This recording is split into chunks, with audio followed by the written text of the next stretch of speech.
Otro autor al que nos vamos a hacer referencia en este curso es precisamente René Descartes. Ven, aquí estamos haciendo otro salto, tanto epocal como temático.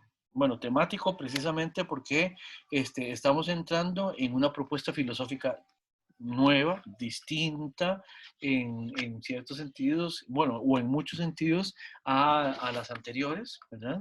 Y además, epocalmente, es importante explicar ciertas cosas a propósito de Descartes.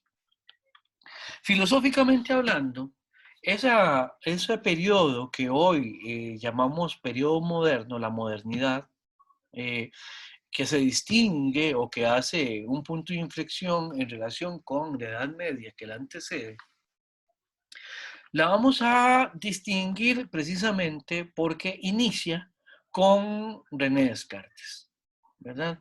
Eh,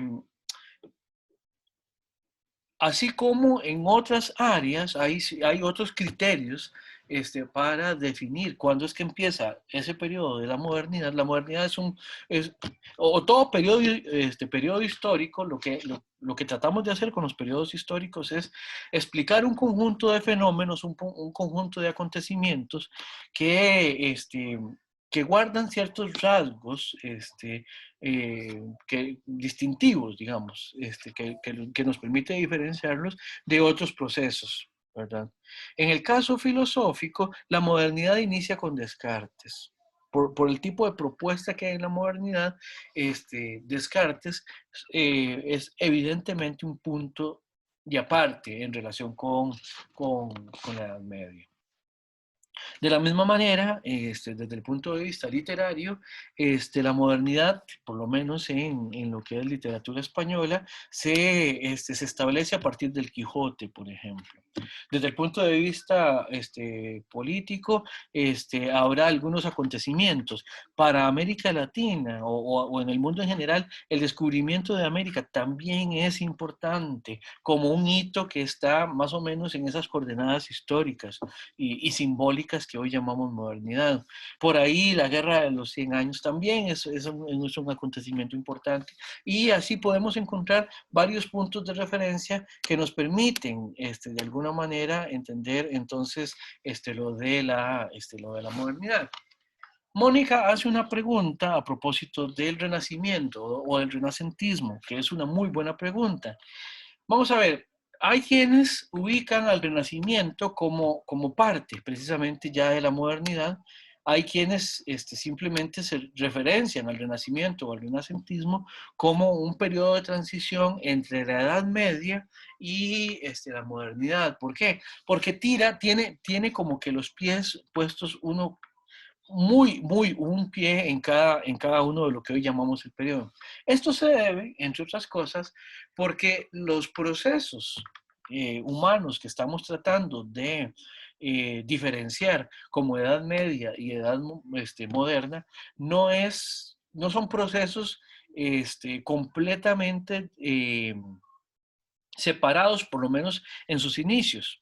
Siempre que hay ese paso de un periodo a otro, las transiciones son completamente difusas entre sí. Por eso todavía en los inicios de la Edad Moderna, todavía tenemos mucho del escolasticismo de la Edad Media. Y hacia el final de la Edad Media tenemos más bien muchas cosas que ya están como tirando hacia nuevos recorridos, hacia nuevas preguntas, hacia nuevas ideas. Por eso es que cuesta distinguirlo. Y el Renacimiento sería ese periodo de transición a donde podemos distinguir muchos elementos de ambos periodos. Ahora, este renacimiento, ¿verdad? El renacimiento, el Renacimiento que termina con, qué sé yo, a final del siglo XVI y principios del siglo XVII. Porque ha habido, digamos, otros renacimientos un poco anteriores que también tienen el mismo tipo de valoraciones y el mismo tipo de ímpetus que tienen el Renacimiento que culmina precisamente con el advenimiento de la modernidad. Entonces, muy buena pregunta, Mónica. No sé si con esto te respondí.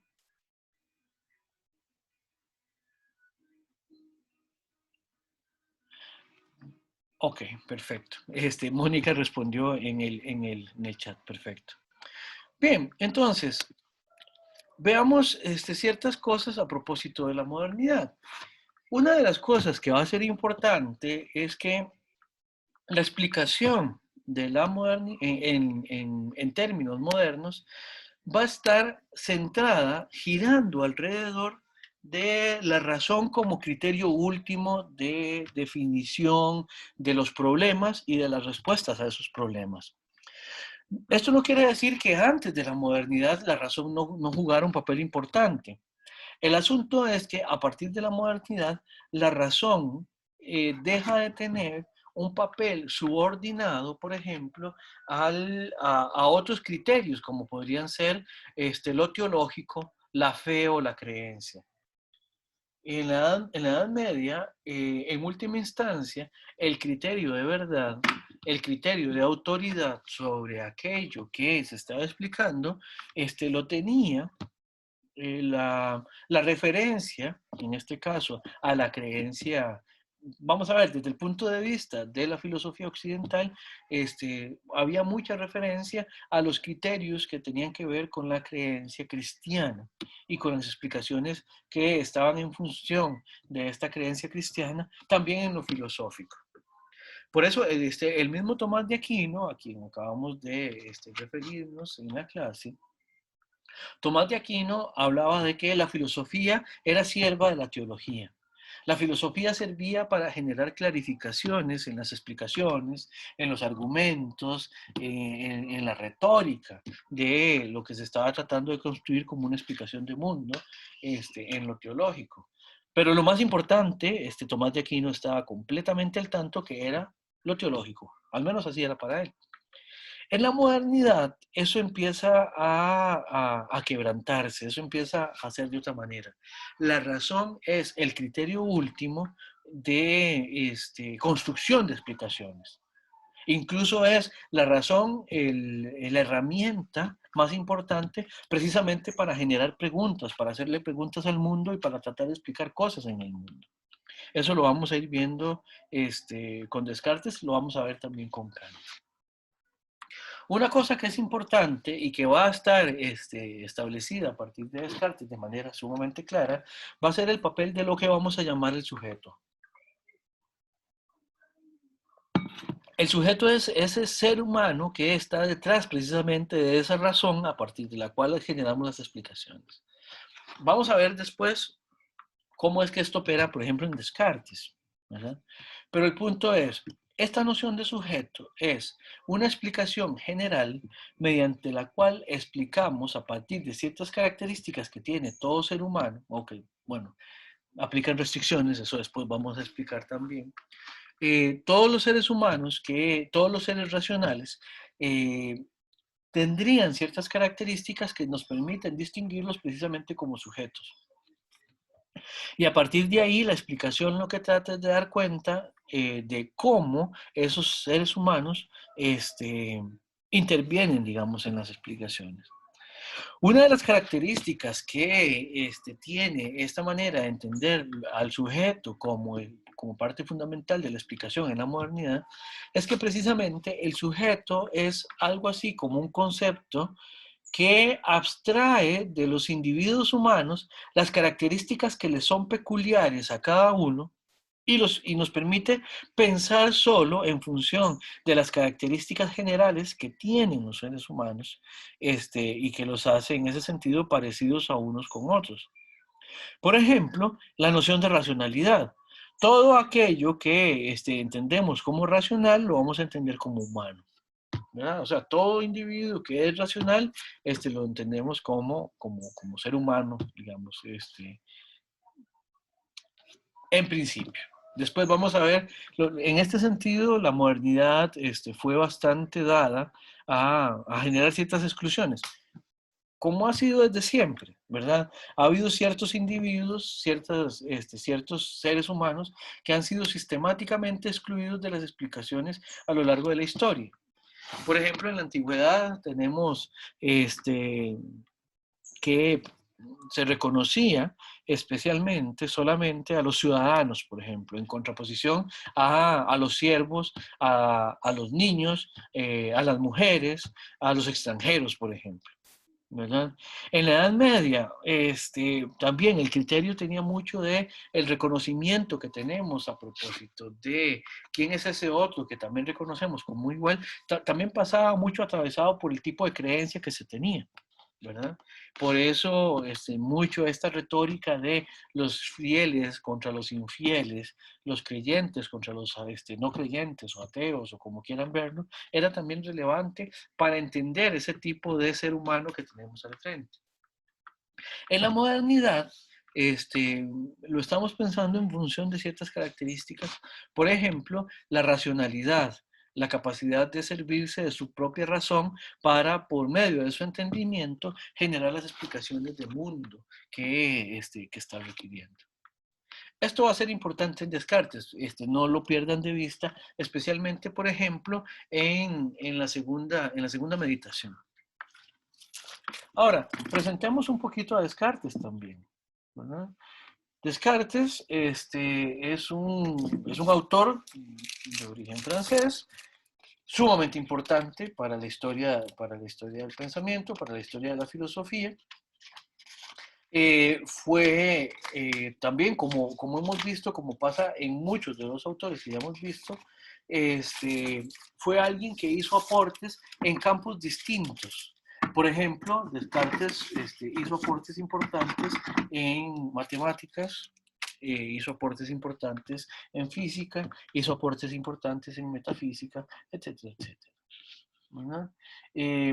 Dicho sea de paso, y a propósito de esa distinción que hacíamos de la Edad Moderna en relación con la Edad Media, en función de las creencias que se tenía, bueno, Descartes es un filósofo moderno, no era teólogo, pero sí era muy creyente, ¿verdad? Era muy católico.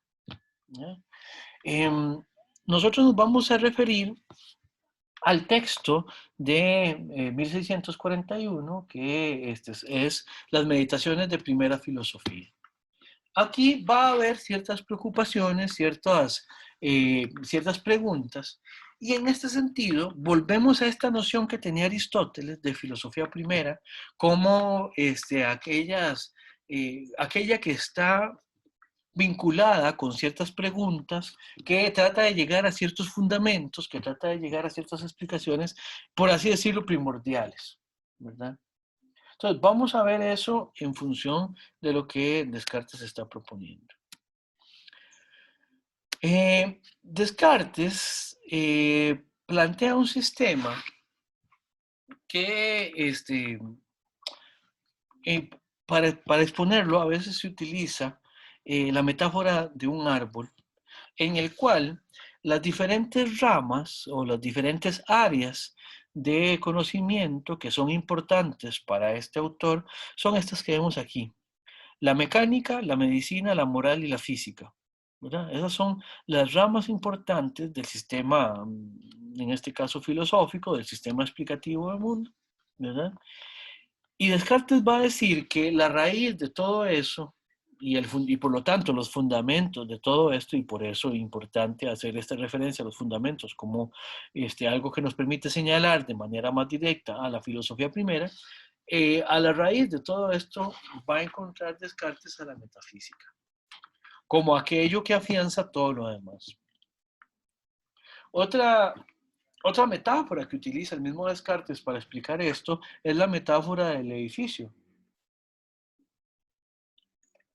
En esa metáfora, por supuesto, la metafísica aparece como los fundamentos, como los cimientos, a partir de los cuales se sostiene el resto del edificio, se sostiene toda la estructura del edificio filosófico. Esto va a ser importante precisamente porque en estas meditaciones metafísicas, Descartes lo que va a hacer es ver cómo esto metafísico es lo que sustenta todo lo demás. Directamente en las meditaciones vamos a encontrar reflexiones de índole epistemológica y de índole también ontológica. Todo eso centrado en ese sujeto del cual les acabo de hablar anteriormente.